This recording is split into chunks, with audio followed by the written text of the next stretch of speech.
저하고 같이 그 국회 본회의에서 늘 뵀던 우리 제가 아주 좋아하는 송강호 형님 또 정영근 의원님 같으신 대선배님 계시는 자리에 함부로 이야기하기도 못하고 또 그렇다고 또 제가 또 그 우리 당 사정을 정확하게 설명을 좀 드려서 함께 지금 이 대선 국면에서 가야 되는데 그런 노력을 게을리해서도 안 되겠다는 생각에 사실은 좀 망설이다가 기쁜 마음으로 왔습니다. 그래서 오늘 제가 간략하게 지금 대선 국면에서 어떤 상태에 있는지 조금 말씀을 드리고요.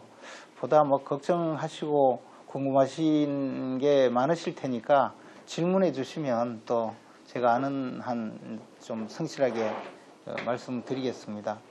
우리가 사실 대통령 박근혜 전 대통령 탄핵을 거치고 난 다음에 그 정치적인 자산이 거의 완전히 상실했습니다. 그런데 이제 그 전 단계에도 보면 이 좌파들은 자기들의 정치적인 상징 자산을 그것을 만들어가기 위해서 굉장히 노력을 많이 했거든요. 그 반면에 보수 정권 시절에도 물론이고 그 이후에도 우파 보수 진영은 자신들의 정치적 자산을 지키려고 노력을 별로 안 했습니다. 예컨대 김대중 대통령이 이제 어떻게 보면 좌파 정권의 첫 번째 정권이었고 그 정권조차 사실 JP 김종필 자민련 총재하고 연정을 통해서 겨우 집권을 했고 그리고 김대중 대통령은 뭐 아들들 전부 교도소 가는 정도의 비리가 많았고 그런 과정에서 집권 말년에는 거의 온갖 정치적인 끈을 다 놓쳤거든요. 그리고 호남 지역에 가도 김대중 대통령 욕하는 사람이 엄청 많았습니다. 그런데 어쨌든 자기들은 영남 쪽의 노무현 전 대통령을 또 후계자로 만들어서 정권을 연장을 했고 그리고 나서 노무현 전 대통령은 사실 본인의 뇌물 사건으로 조사를 받다가 비극적인 선택을 했지만 그러면 이게 우파 진영 같으면 그 정도 되면 그냥 우리 사람 아니다 이렇게 취급을 할 정도 되지만 노무현 전 대통령을 마치 성역화 만들어서 오늘날은 김대중 노무현 대통령은 좌파 진영에서 최고의 무슨 성인으로 만들어 놨거든요. 혹시 김해에 있는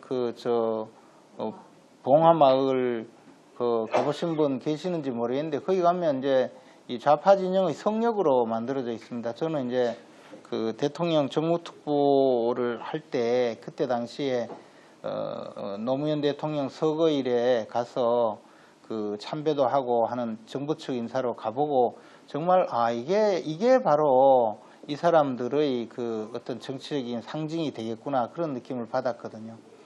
그리고 나서 그 이후에도 심지어 노회찬 같은 분은 사실은 검찰 수사를 받으면서 이제 5천만 원 돈 받은 것으로 조사를 앞두고 또 목숨을 유명을 달리했고 박원순 씨 같은 경우는 완전히 무슨 성추행 사건으로 그것도 사망했는데도 성자처럼 만들려다가 그 사람도 좀 실패했죠. 피해 호소인이니 뭐니 이렇게 이 좌파 진영은 그런 자신들의 진영에 있는 사람을 아주 성자로 만들기 위해서 노력을 하고 그래서 우리가 집권을 해야만이 이 도덕적이고 윤리적이고 그리고 깨끗한 정치를 할 수 있고 이런 근거로 삼는 거죠.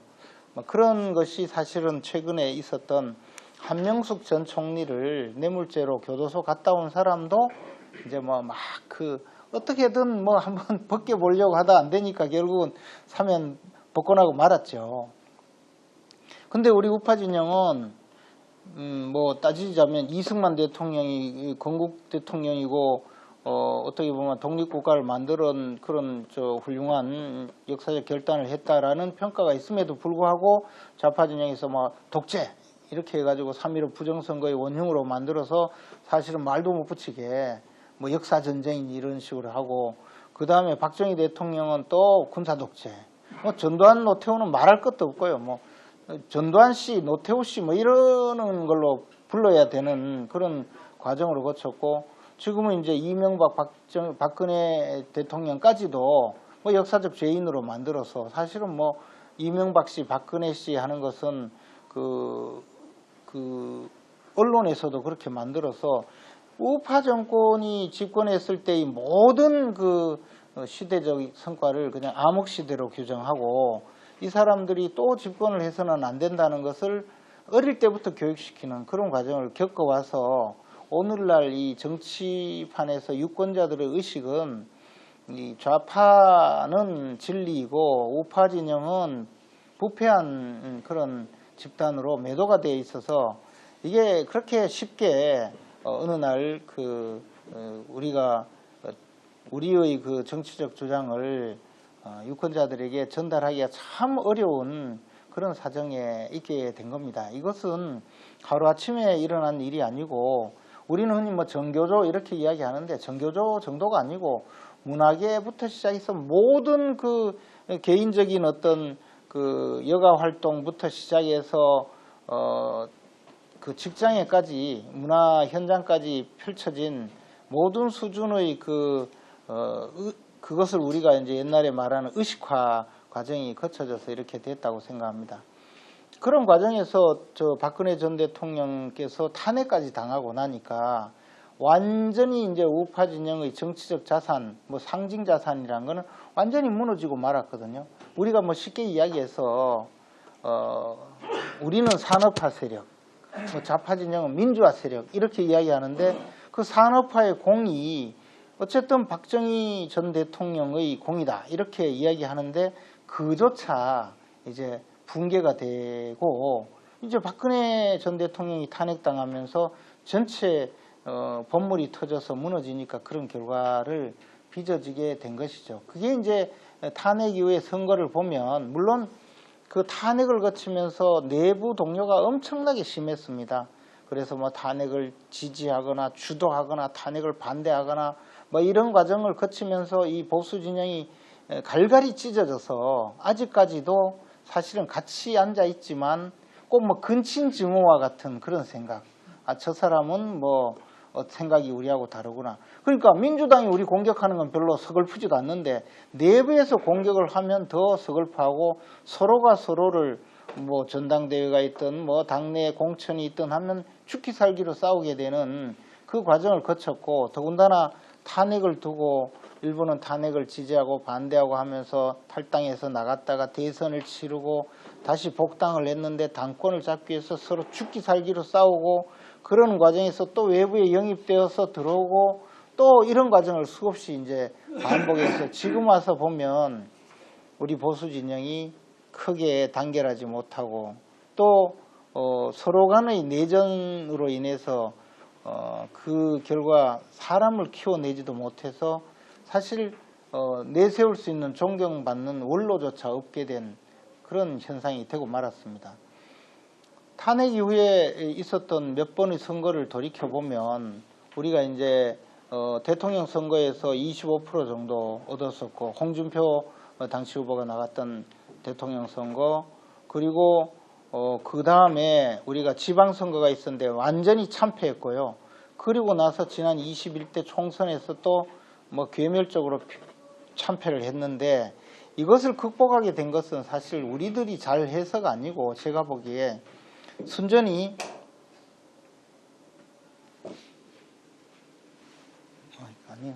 우리들이 잘해서라기보다는 이 상대방 그 민주당이 워낙에 권력을 잡은 집단들이 비정상적으로 자기들이 이제 막 해먹어도 된다는 뭐 그런 의식 구조를 갖게 되었고, 이게 이제 단순히 권력만 잡은 것이 아니라 적폐 정권이다 이래 되니까 자기들이 천년만년 해먹을 수 있게 됐다는 그 우월감을 갖게 되니까 빚어진 것이 우리가 흔히 조국 사태, 이런 뭐 위선 이런 논란이었지 않습니까? 그리고 거기에다가 뭐 정의기억연대 뭐 이런 사람들이 또 위선자적 행태, 그리고 또 나가서 뭐 울산시장 선거 때 그 부정행위를 하면서 여러 가지 문제가 있었고 그것을 청와대가 덮어주기 위해서 권력기관을 동원하고 이러는 넘어서면서 결국은 이제 그 조국 사태 수사를 하고 울산시장 부정선거 사건 수사를 한 윤석열 당시 검찰총장을 쫓아내기 위해서 보여준 이 정권의 폭력적 행위, 이런 것이 발단이 되어서 서울시장 선거, 부산시장 선거에서 우리가 압도적으로 이기게 된 것이거든요. 작년의 보궐선거에서요. 근데 그것도 그냥 이기게 된 것이 아니고 두 선거 다 시장이 성추행 사건으로 한쪽은 서울시장은 그렇게 목숨을 끊었고 부산시장은 결국은 뭐 숨기다가 쉬쉬하다가 결국은 그렇게 해서 구속이 되고, 이런 사건이 있고 난 다음의 보궐선거이기 때문에 우리가 이제 승리하게 되었는데, 그런데 그 승리의 원동력은 사실은 그때까지만 해도 서울시장에 우리가 후보로 내세울 사람이 없어서 안철수를 영입하려고 했지 않습니까? 우리 당내에는 서울시장 보궐선거에 내세울 만한 사람조차 없었거든요.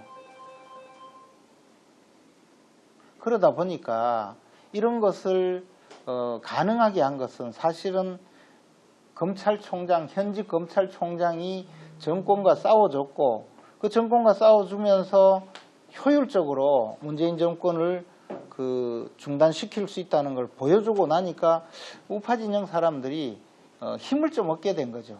저는 그래서 우리가 서울시장 보궐선거, 부산시장 보궐선거에 승리하게 된 것도 윤석열 검찰총장이 있었기 때문에 가능하다고 아마 다 그렇게 생각하고요.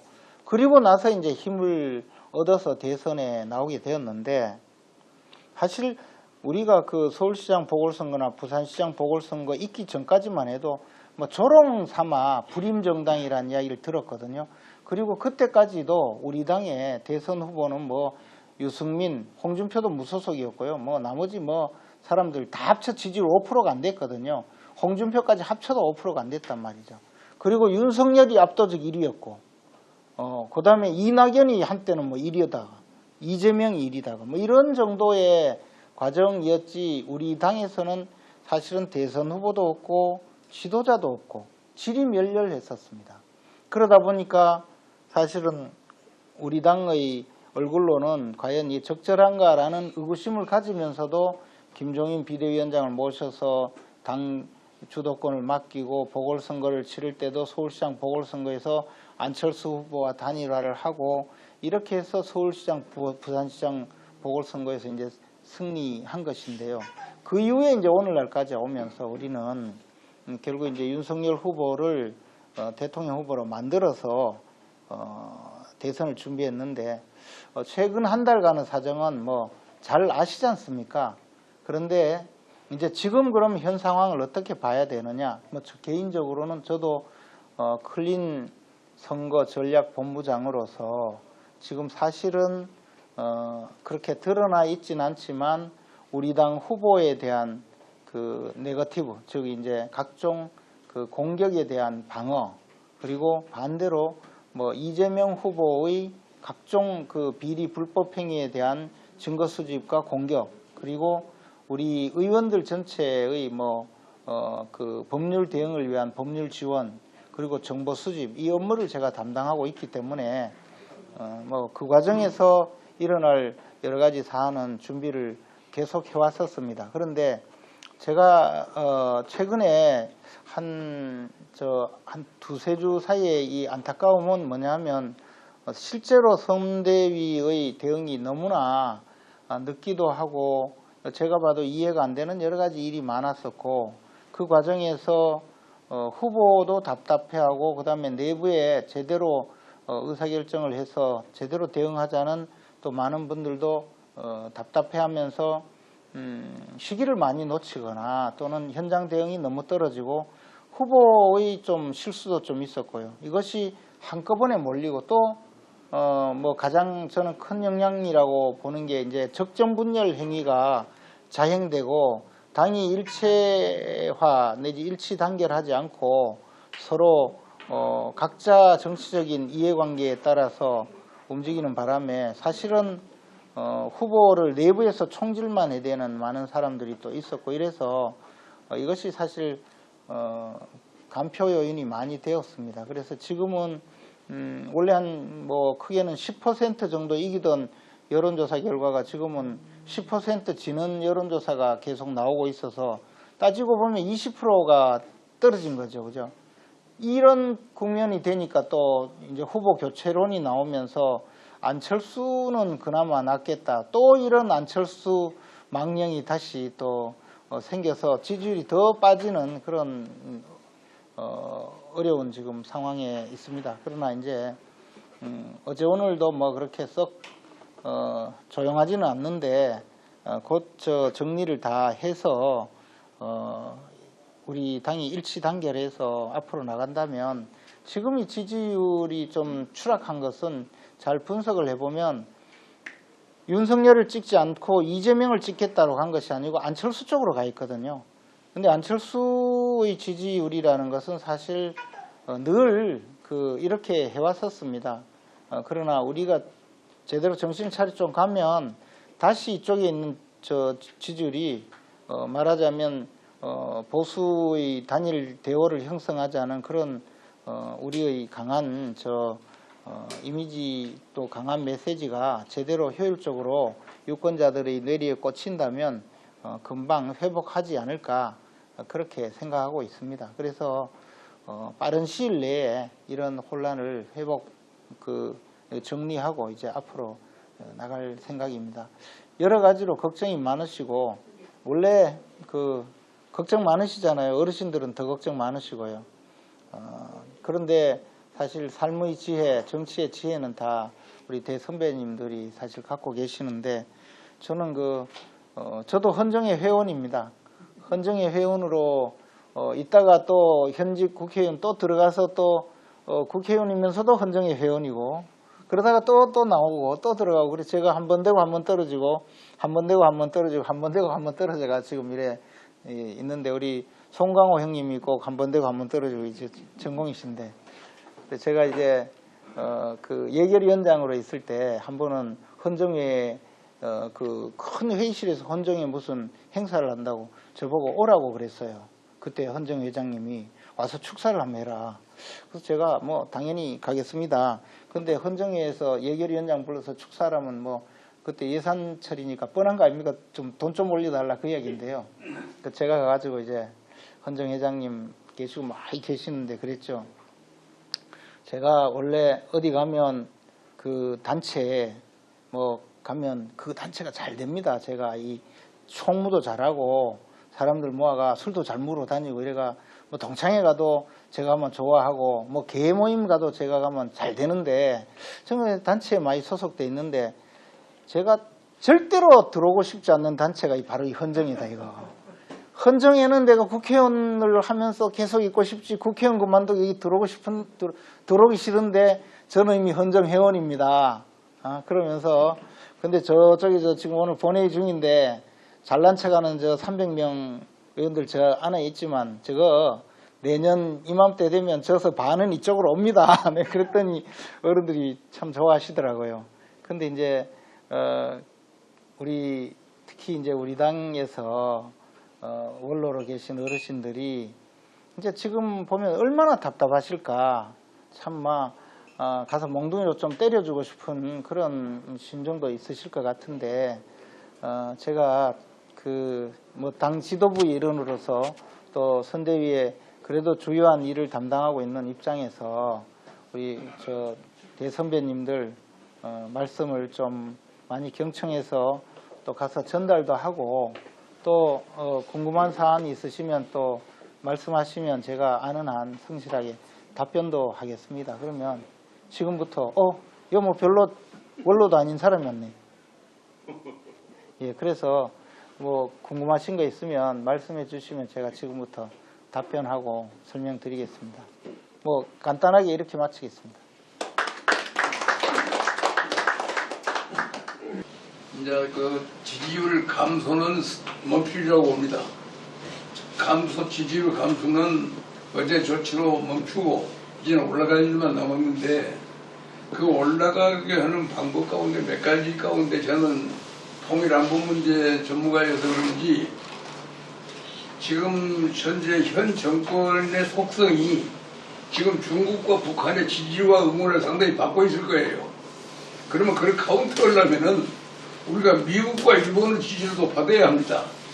그렇기 때문에 난 구체적으로 이번 베이징 올림픽 문제랄지 한미 관계랄지 전자권 문제 중요한 외교적 안보 이슈에 대해서 보수층을 대변하는 공약이 틈틈이 나갈 때 이 보수 주식의 결집이 더 가속도가 붙고 오히려 미국과 일본 측으로부터도 윤석열 후보가 응원을 받아야 할 텐데 지금 내부에만 신경 쓰다 보니 그런 중요한 그리고 또 우리 상당히 생각하는 국민들로부터 관심을 모으고 있는 그런 보수적인 안보 아젠다에 대한 먼저 선점하는 그런 노력이 조금 미흡한 것 같습니다.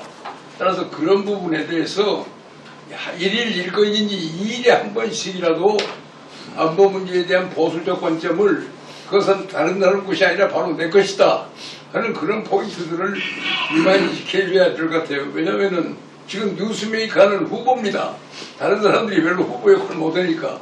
그래서 뉴스메이커가 할 수 있는 그러한 아젠다들을 나는 잊지 말고 항상 다른 발표하면서도 하나씩 추가해가지고 그리고 미국이나 일본 같은 우리 우방들로부터 적극적으로 성을 받는 윤석열 후보를 만들어야 보수 세력의 집결이 더 가속화되지 않겠느냐 그런 의미에서 한 말씀 거리드립니다.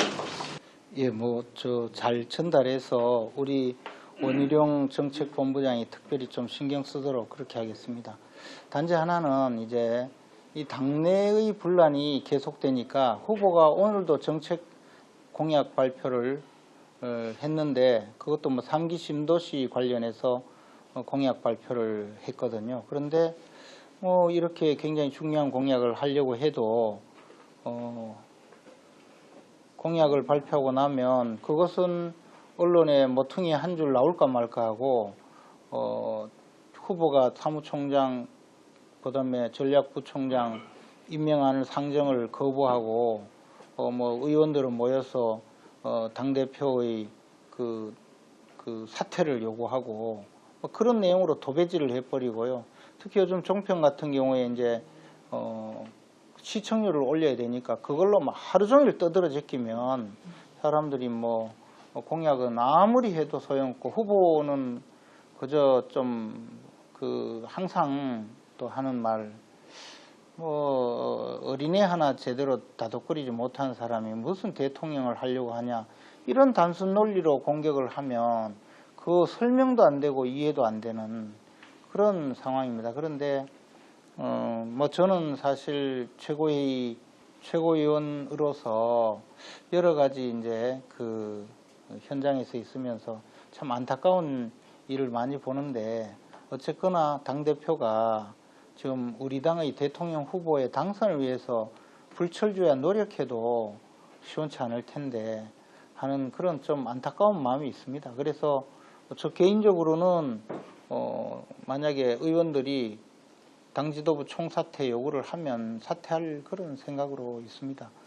그래서 최대한 분란의 소지를 좀 줄여주는 것도 필요하다고 생각하는데 아무리 이런 좋은 정책 이렇게 해도 우리가 결국 정책을 발표하고 오늘 발표했으면 오늘 저녁에 오늘부터 뉴스의 주제가 되고 적어도 오늘 밤 에는 TV 종합 뉴스에는 들어가고 그 다음에 신문에 또 내용이 들어가고 그에 대한 찬반의 토론이나 이런 것이 있고 그 다음에 그것이 내일 하루 종일 그 주제를 가지고 종편 같은 데서 찬반 논란이 되어야 비로소 저런 공약을 냈구나 하고 유권자들이 알 수 있는데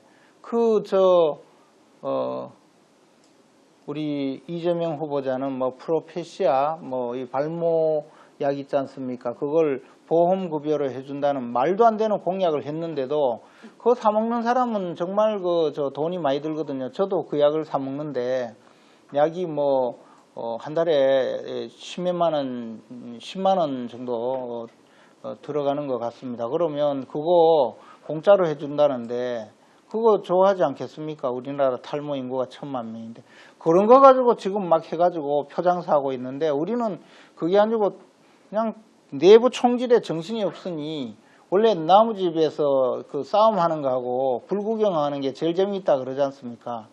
그러니까 이게 뭐 장사가 됩니까? 그러니 이제 아마 그런 어려움이 있습니다. 빨리 해결하겠습니다. 이준석 대표가 대표를 그만둬야 된다 하는 것이 상당수 윤석열 후보 지지자의 대부분입니다. 대부분이 그런 생각들을 하고 있는 것 같아요.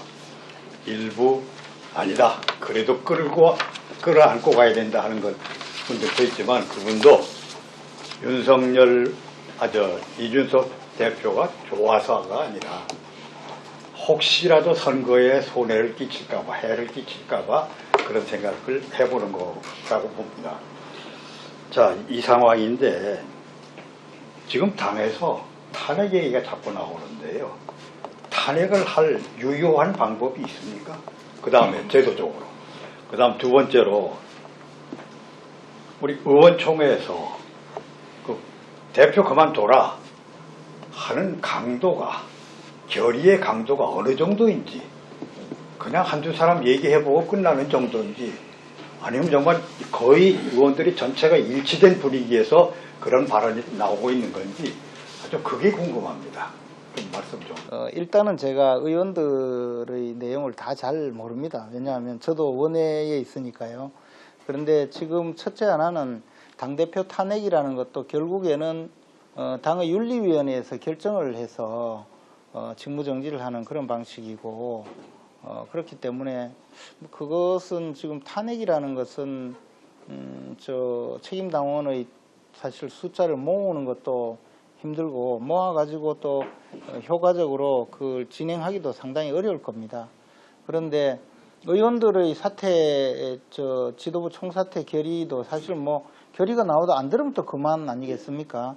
그러나 이제 그런 것이 있으면 아무래도 당대표의 발언의 그 가치가 좀 떨어지지 않을까 뭐 저는 뭐 그런 생각은 합니다. 그리고 그 외에 결국은 이 문제가 최종적으로는 당의 윤리위원회에서 결정되는 그런 방식이 아닐까 뭐 그런데 그 부분조차도 저는 조금 좀 사안이 그렇게 쉽지는 않을 거라고 보고요. 그 다음에 과거에 이제 흔히 할 때는 당대표가 전행을 하면 최고위원들이 그 사퇴를 해서 최고회의가 사실상 기능을 하지 못하도록 기능을 마비시켜 버려서 당대표가 이제 리더십 부재로 사퇴하는 이런 경우가 있었거든요. 대표적인 것이 2011년도에 이제 그때 이제 2012년 총선을 앞두고 홍준표 당대표가 뭐 사실 좀 여러 가지 당내 갈등의 소지를 많이 일으키고 하니까 그때 당시에 최고위원들이 그때 뭐 유승민 그 다음에 남경필, 원희룡 이런 최고위원들이 사퇴를 해버렸거든요. 지금의 경우도 최고위원이 전체 숫자가 최고위의 최고위원이 9명입니다. 그 중에 김기현 원내대표와 김도읍 정책위 의장이 사퇴 의사를 밝혔었고 물론 이제 뭐 다시 복귀를 했지만요. 그 2명이 사퇴했으니까 이제 최고위원 3명만 사퇴해버리면 5명이 사퇴되니까 최고위원 4명 남지 않습니까?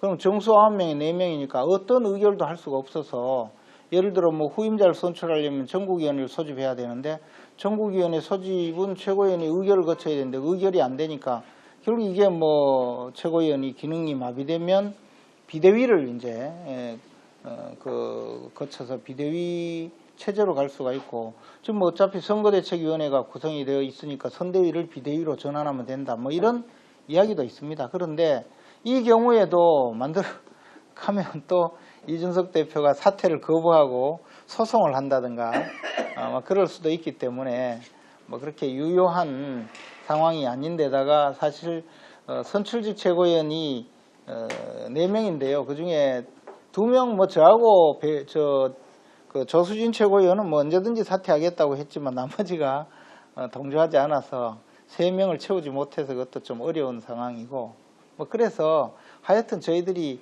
이런저런 방법으로 뭐 그렇게 진행이 되고 있습니다. 이준석 대표는 사실 초기에 그 젊은 청년들의 어떻게 보면 정치적 우상이라 할까 해서 청년층의 지지도 많이 받고 했는데 그 후에 계속적으로 좀 이 대선 과정에서 엄청나게 우리 당 후보의 경쟁력을 떨어뜨리는 여러 가지 그 행동이 있어서 비판을 받고 있는 것도 많이 있습니다. 그러나 이제 우리가 뭐 선거를 다 치러보면 사실 한 표라도 도움이 되는데 사람 누구를 내치면 뭐 깨는 거는 또 쉽다고 그러지 않습니까? 그래서 참 어떻게 설득하고 이해를 구하고 뭐 해서 좀 같이 가고 싶고 같이 가려고 노력을 하지만 사실 좀 잘 안 되는 측면이 있습니다. 말씀드리기 곤란할 정도로 사실 후보가 노력을 많이 했고 예를 들어 뭐 아이고 그거 하나 다독거리 가지고 좀 가면 안 되냐 그것도 못하나 이래 말씀하시기보다 더 힘들게 노력을 많이 했는데 좀 잘 안 되고 있다는 점은 뭐 그냥 말씀드리겠습니다. 구체적으로 뭐 제가 다 말씀드리기는 어렵고요. 예, 지금 묻고 싶은 거는 우리를 안심시키기 위해서 뭐 연설까지는 회복이 되지 않을까. 20% 내려갔는데 10% 올라간 게 또 10% 떨어졌으니까 20%라고 말씀하셨고 설 직전까지는 회복되지 않을까 이렇게 낙관적인 견해를 말씀하셨는데 정말 그렇게 믿고 있는 건지 그래서 오늘 여쭙고 싶은 거는 정말 그렇게 믿고 있습니다. 그리고 그렇게 될 겁니다. 그렇게 될 겁니까? 네. 뭐 그렇게 되면 뭐 더 할 수 없이 다행인데 참고로 조선일보 오늘 그 양상원 주필의 칼럼이 그 읽을만한 얘기가 거기 들어 있습니다. 먹을 게 넉넉하고 갖고 싶은 게 많으면 싸움질이라기 마련이에요. 특히 정당은 권력의 냄새를 맡게 되면은 그건 붙게 돼 있습니다. 그거는. 그래서 지금 내분이 일어났는데 이 내분을 가만히 제가 생각을 해보니까 집권은 틀림없고 이 집권한 다음에 뭘 먹을 건가 이 싸움 벌이지 않았나 하는 생각이 들어요. 진실로 절박감이 없는 건지 안심하고 있는 건지 그거 좀 한번 솔직히 말씀해 주세요. 저는 뭐 언론인들이 칼럼 쓰거나 언론인들이 사설 쓴 거대로 따라가면 반드시 망한다는 생각을 합니다. 그리고 정치 일선에서 취재해서 기사를 쓰고 한 30년 동안 정치부 기자를 한 분도 이야기를 해보면 아무것도 모르는 경우가 너무나 많았고요. 또 뭐 그렇게 해서 언론사의 최고 지위에까지 올랐던 분이 정치권에 들어와서 얼마나 허망하게 결정을 하는지를 너무나 많이 봐서 뭐 그분이 어떤 글을 썼는지 그 점에 대해서 제가 답할 위치에 있지는 않고요. 만약에 우리가 되는 거는 뭐 정말로 우리 윤석열 후보자가 당선될 가능성이 100%다. 그래서 이제 당선된 후에 내가 많이 차지하겠다. 이렇게 생각하면 지금 이런 싸움이 안 일어날 겁니다. 후보자한테 왜 달려듭니까? 오히려 저는 처음부터 저 사람이 당선되면 안 된다. 당선되면 내 지위가 불안정하고 내가 먹을 게 별로 없어진다. 차라리 떨어지는 게 좋겠다. 이런 마음이라면 후보자에게 달려들고 괴롭힐 수가 있다고 생각합니다. 그래서 뭐 그 점에 대해서는 전혀 좀 다른 이야기이고요. 오히려 그런 측면에 있기 때문에 후보자도 이제는 내 갈 길을 가겠다라고 나서는 거 아닌가 생각을 합니다. 그리고 물론 민심을 어떻게 이길 수가 있겠습니까? 그러나 우리는 충분히 회복할 수 있다, 회복해야 한다라는 절실한 그 가능성과 자신감으로 일하고 있을 따름입니다. 그리고 뭐 이것이 얼마나 맞느냐, 이제 이 방향이 맞느냐 틀리느냐 그거 가지고 토론하고 있을 그런 상황이 아니고 그래도 다양한 나름대로 전문가 내지 나름대로 방향성에 대해서 통찰력이 있는 분들의 합리적인 결정으로 지금 나가고 있습니다. 구체적인 뭐 방향을 보면 조금 저도 아직 미흡한 점이 많다고 생각합니다. 물론 뭐 제가 다시 원위치 한다, 10% 앞설 거다. 이것은 좀 뭐 제가 좀 희망을 드리기 위해서 말씀드렸을 수도 있지만 우리는 그런 희망을 가지고 힘차게 하겠습니다. 문재원 최고위원님이 평시보다 요즘 언론이나 기타 당 활동에서 대단히 그 활약을 잘 하시고 진가를 발휘하고 있다, 그렇게 생각하면서 제가 평소에 찬사를 보내고 있습니다. 오늘 제가 말씀드리고 하는 것은 이 좌파들이 정권을 잡거나 정권을 유지하거나 또 정권을 연장하는 데 있어 가지고는 불법이건 뭐 합법이건 뭐 창녀까지도 동원해 가지고 선전을 하는 것이 얘들의 수법인데, 얘들이 집권하는 그 과정에서 지난 총선에서 봤습니다만 갑자기 여론조사에서 좌파들이 앞서가는 걸로 띄웁니다. 이제 여론조사하는 기관에서 띄워가지고 이 기사를 가지고 그걸 선거 관리하는 그런 자들과의 그 연합을 통해 가지고 부정선거를 획책을 하고 또 언론이 그걸 받아서 밀어주고 하는 이런 방법을 가지고 전국적인 그 승리를 갖다 쟁취하는 그런 방법들을 강구하는 것을 볼 수 있습니다. 그래서 저도 요즘 하루 이틀 사이에 갑자기 말이야 10% 올랐던 사람이 10% 떨어져 버리는 거, 이게 과연 제대로 된 것인지 아닌지 하는 것을 여의도 연구소의 그 여론기관을 통해서 한번 철저히 점검해 주시기 바라고요. 또 하나는 이 언론이 보면 이재명이는 뭐 기분 좋은 이야기 잔뜩 하다 윤석열 이야기는 시간은 비슷하게 하는데 아주 불쾌한 이야기만 잔뜩 해가지고 보도를 끝내버립니다. 그렇기 때문에 당의 새로운 모니터 요원을 좀 돈을 들여가지고 해가지고 전체 방송, YTN도 KBS, MBC 전부 해가지고 당신들이 9시 방송에서 이재명을 30분 하고 윤석열을 30분 한다고 형식적으로 했지만은 내용은 이런 거 아니야, 이런 식으로 해가지고 그 담당 PD나 담당 기자나 담당 아나운서에게 반드시 전화를 해서 왜 이렇게 편파적으로 하느냐 그런 걸 안 따져주면요 쟤들이 절대로 장난칩니다. 그리고 제가 듣기로도 언론사에 어마어마한 돈이 지금 유입되고 있다는 얘기를 제가 듣고 있습니다. 그렇기 때문에 여기에 대한 대책이 있어야 되니까 우리 최고위원께서 클린 그 선거 그 본부에서 하시는 건지 아니면 여의도 연구소에서 하는 건지 당선정부에서 하는지 모르지만 모니터 이걸 철저히 하고 모니터한 결과를 가지고 반드시 신문사, 방송사에 그날 평가한 걸 전화를 하거나 메시지를 남겨가지고 당에 기록을 두십시오. 그래가지고 앞으로 적절한 시기에 그걸 확실히 따지겠다 하는 걸 경고를 하고 그래 주시기 바랍니다. 첫째 하나 이제 여론조사 문제는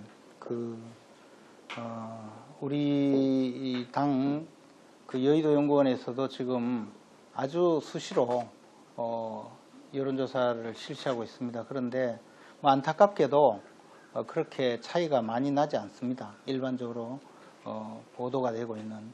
그래서 실제 여론이 나빠져 있는 것이 맞지 여론 조작이다 이렇게 생각하실 정도는 아니라고 봅니다.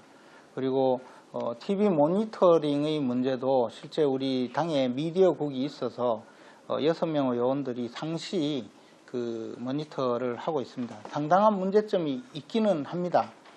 그러나 이제 또 특히 방송은 거의 언론 노조에 장악이 되어 있어서 MBC, KBS, 뭐 SBS까지 그리고 종편 중에서도 뭐 JTBC는 영 우리한테 좀 비우호적이고 뭐 그렇습니다. 그런데 최근의 문제는 우리 당내에서 우리를 공격할 소재를 너무 많이 생산을 했어요. 저도 지금 4시에 또 YTN 가서 출연을 해야 되는데 오늘 처음으로 뭐 그 방송에 나오라고 해서 야당 의원인데 여당 의원하고 같이 1대1로 토론을 붙이겠다 해서 좀 못하겠다 했거든요. 왜냐하면 가서 뭐 할 말이 없는데요. 뭐 계속 공격만 하면 뭐 그럴 거 아닙니까? 뭐 후보가 뭐 대표 하나 뭐 데리고 가지 못하는데 무슨 리더십이 있느냐 뭐 이런 식으로 막 하기 그래가지고 약속은 해놔서 어쩔 수 없이 가는데 내 1대1로 그냥 그 사회자하고 그 대담만 하겠다 그랬는데 이게 편파적인 것도 있는 데다가 우리가 공격당할 소재를 우리 스스로 너무 많이 생산해 놓으니까 우리는 뉴스가 그게 나오고 민주당의 이재명이는 발모제, 발모 촉진제 돈 깎아준다 그런 뉴스만 나오니까 표가 어디로 가겠습니까? 이제 막 그런 게 현실입니다. 그리고 또 그것이 또 하나는 그렇게 위축이 되면 어떻게 되나 하면 일반 이제 우리가 이제 그 종편 같은 데 가면 패널들이 나오지 않습니까? 그러면 이 사람들이 성향이 다 있거든요. 이 사람은 좌파, 이 사람은 우파인데 우파 쪽 패널은 가면 끝나고 나면요. 욕을 먹어요. 헛소리 한다고 또 막 댓글부터 시작해가지고 저 새끼 저 되지도 않는 소리 한다고 막 욕 먹으니까 자기들도 이게 자꾸 욕을 먹으면 그 업계에서 좀 안 좋거든요. 그러니까 이제 중립을 가장하면서 이제 우리를 방어를 안 해주는 겁니다. 그 정도는 좀 잘못한 거 맞습니다. 저도 부끄럽습니다. 아이고 앞으로 잘해야죠. 요래밖에 이야기를 못 한단 말이죠. 근데 좌파 패널은 살판이 나가지고 그런 식으로 하는 사람이 후보 교체론이 나오는 거 아닙니까? 하면서 막 그러면 결국에 이 보는 저 시청자 입장에서는 그냥 당연히 그쪽으로 이렇게 넘어가게 되는 그런 지경으로 간다 이거죠. 거기다가 심지어 최근에는 그 우리 당의 대변인들조차 가서 우리 당 후보를 변호하지 않는 그런 기현상까지 막 벌어지고 있어서 이런 것이 이제 현실적으로 있는 일입니다. 그래서 우리가 그냥 모니터링을 하려고 해도 우리 자업자득으로 그래서 이게 내분의 해소가 하루빨리 필요하다는 거죠. 그런 측면에서 좀 어려움이 있습니다. 그러나 그거조차 빨리 해결하겠습니다. 이준석이가 당대표가 된 거나 홍준표가 경선 과정에서 많은 표를 그만한 수준까지 표를 득표한 것이 다 모초의 역선택 작업의 결과다. 그런 전제에서 그 역선택을 조정한 그 세력들의 말을 이준석, 홍준표가 듣지 않겠느냐 이런 취지 같습니다. 그런 취지이신가요? 네.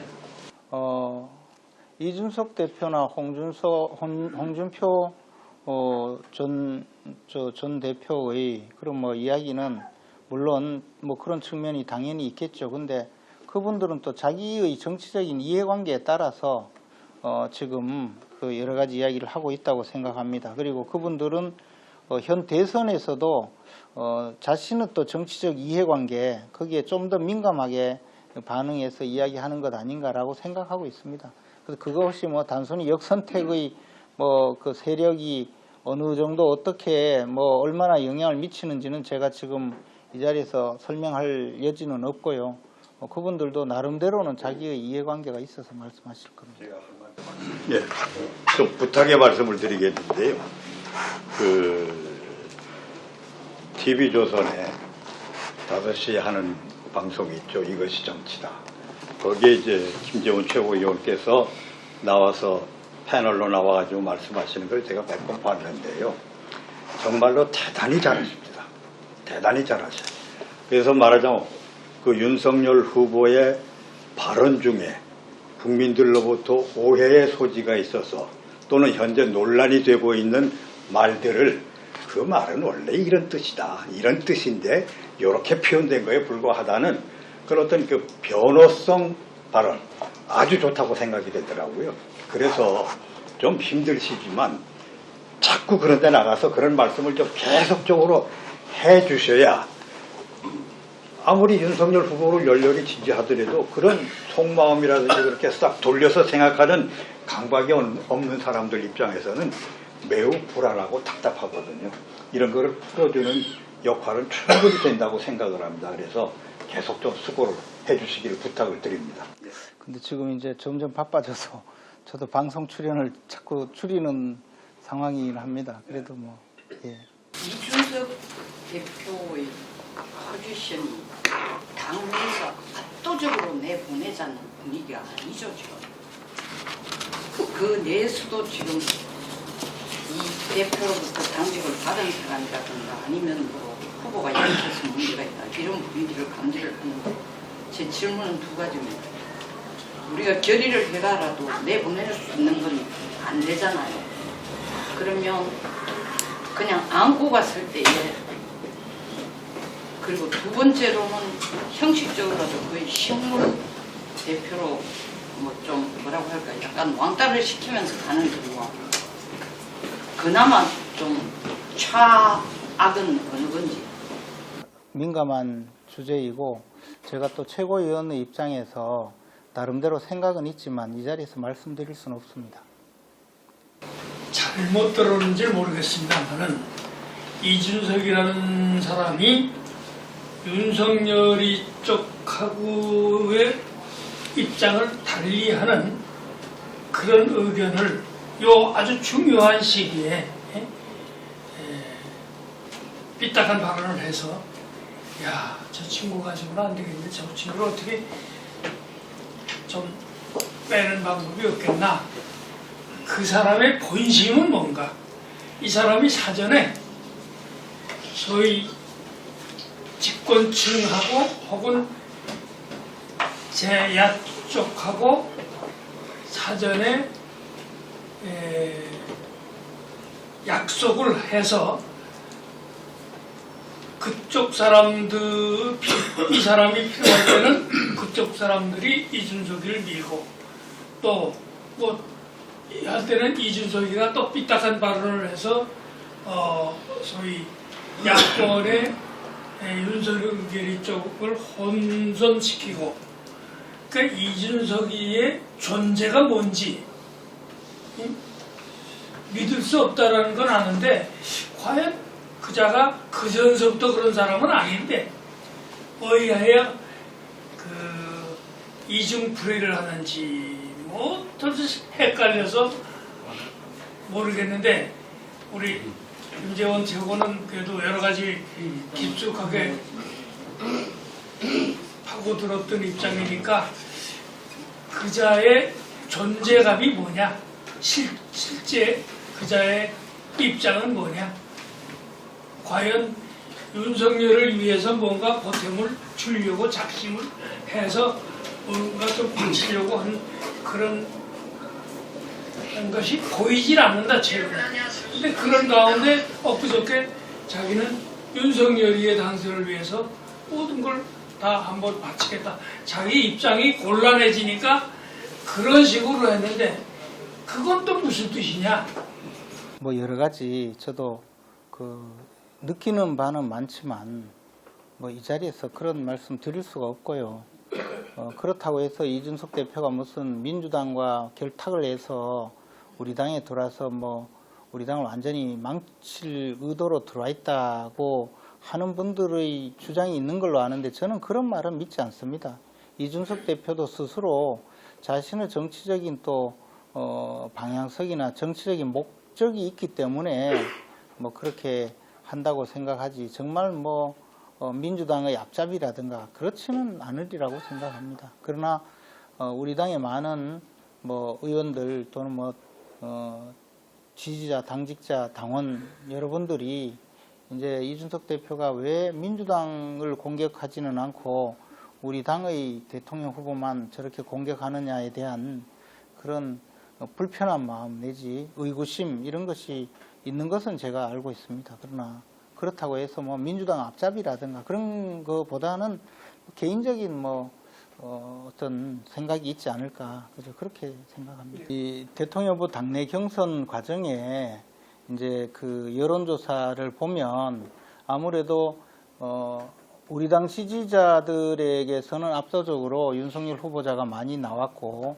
우리 당 지지자라기보다는 뭐 민주당 지지자라든가 또는 이런 분들 또는 이제 정권교체를 바라는 사람, 정권교체를 원하는 사람들 중에는 윤석열 후보자의 지지자가 압도적으로 높았는데 정권교체를 원하지 않는 사람들의 지지율은 오히려 홍준표 후보 쪽이 높아지는 뭐 그런 현상이 있었죠.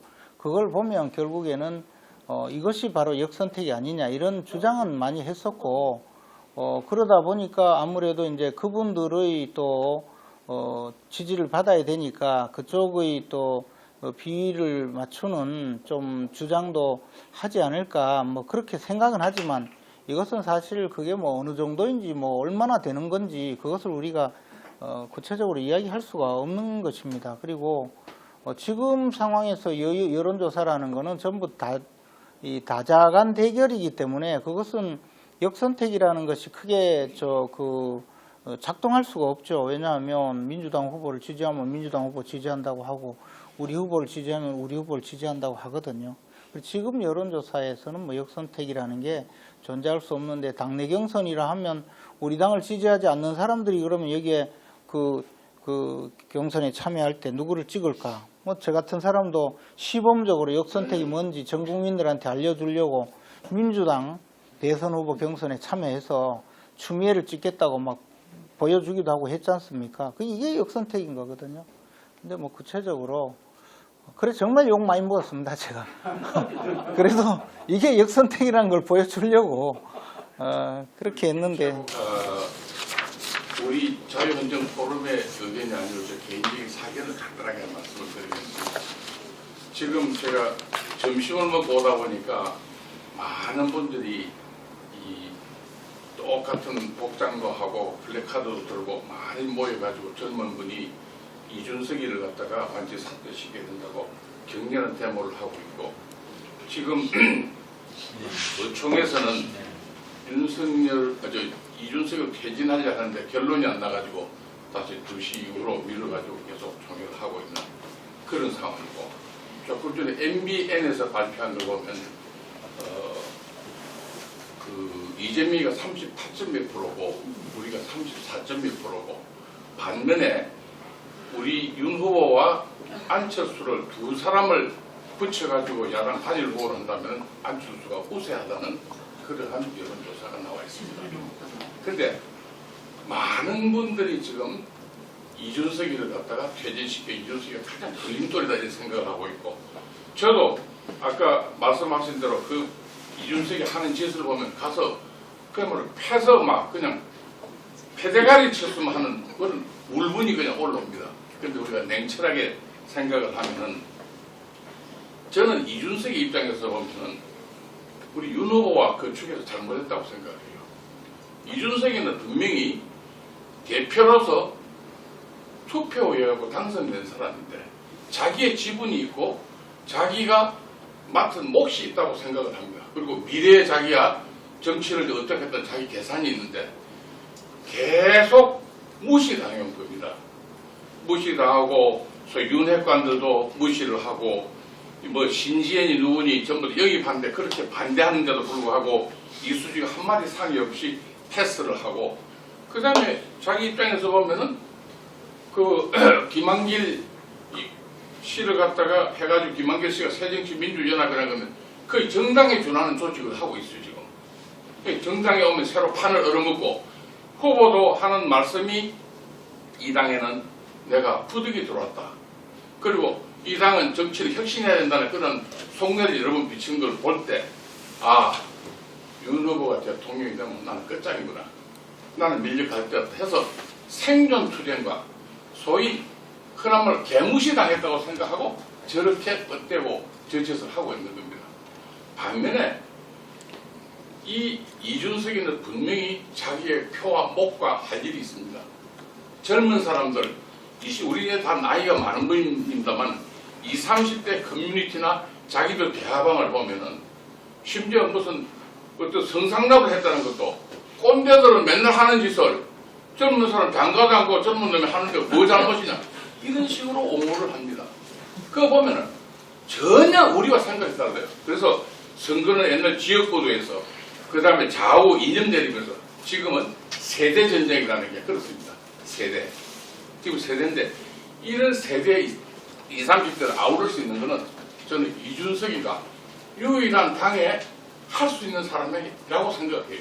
지금 우리가 김종인 나가고 다 나가고 나서 뒤에 나는 모든 준비가 돼가지고 갈 줄 알았는데 없어요. 없습니다. 그래서 이준석이도 선거에 우리 지면은 끝장입니다. 정치 우리가 믿어줍니까? 절대로 안 믿어줍니다.